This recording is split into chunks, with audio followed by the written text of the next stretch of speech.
Cold. Hi, sorry, I missed that 2 seconds of conversation with Elodie. Happy Saturday night. It's big day in the Leith world. No, not really. Normal Saturday, yeah. I wanted to talk tonight about courage. And I talk about courage a lot. It's one of my 4 things 6 things I guess I mainly talk about. And courage to me is a bit like confidence. It's a muscle. We build on it. I don't believe it's something we are born with. I don't believe in thinking that some people are courageous and others are not. I definitely think it's just something we can all take on a little bit more and a little bit more and a little bit more till we are our most courageous selves. So how do we do that? Well, again, it's not a big thing. We can sometimes think, okay, I've got to be more courageous. I've got to feel the fear and do it anyway. So I'm going to go and jump out of an aeroplane. No.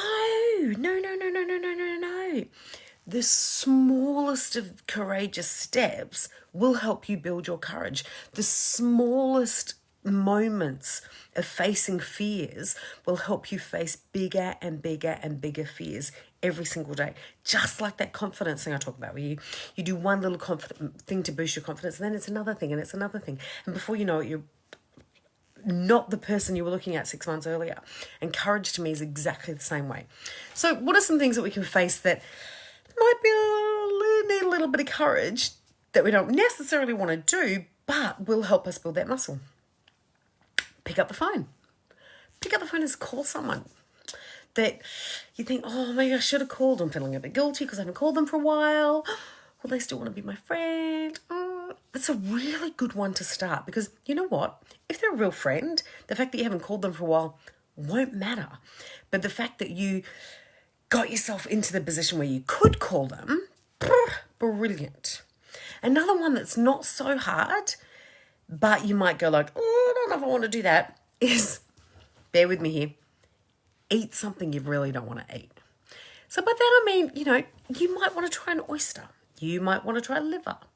You might want to go vegan for a week. You might want to start having your coffee black, or just try a black coffee.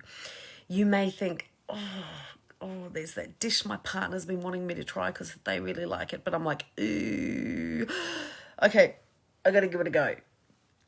And give it a go. Because the worst thing that can happen in any of those little ones is not that bad.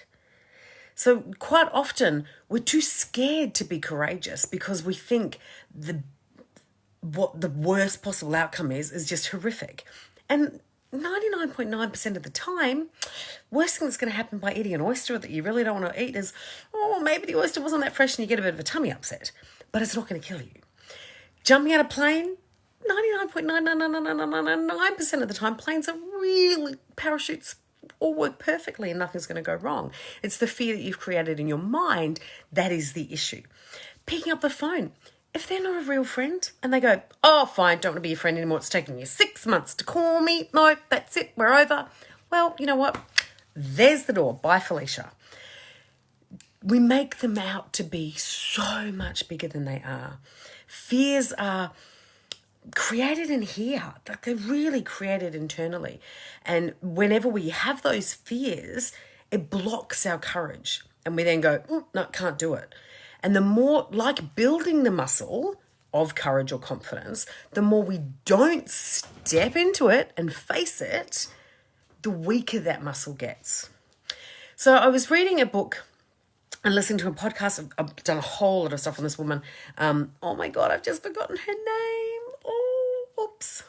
She has a website called Hello Fear. And she set herself this challenge of doing 100 fearful things in 100 days. Which might, like me with my 365 days, like, what were you thinking?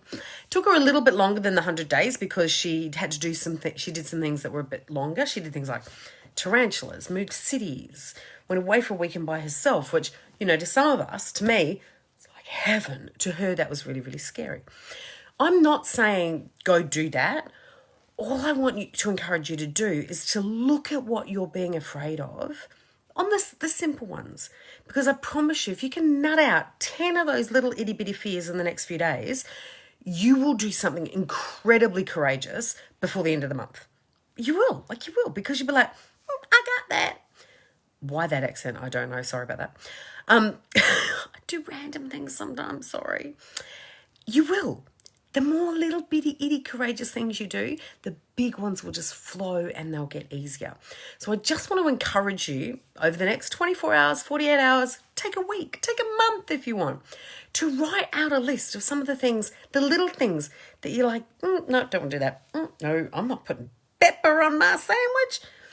And do it. Write down what is the worst that could happen with facing that thing. Get that little bit of courage. Phone a friend. DM me if you need me to give you a little pat on the back and say you can do it, okay? Really, please do. Because I want to encourage you to just take those tiny, courageous steps. Because every time you do 10 courageous steps, it's like doing squats. It's like, oh.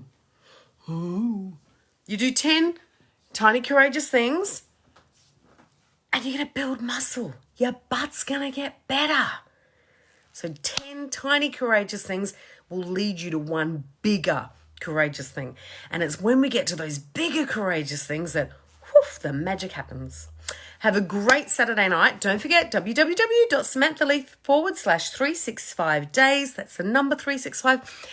And register for the final night party because it is going to be a blast. I promise. Have a great night and I will see you all tomorrow. Bye.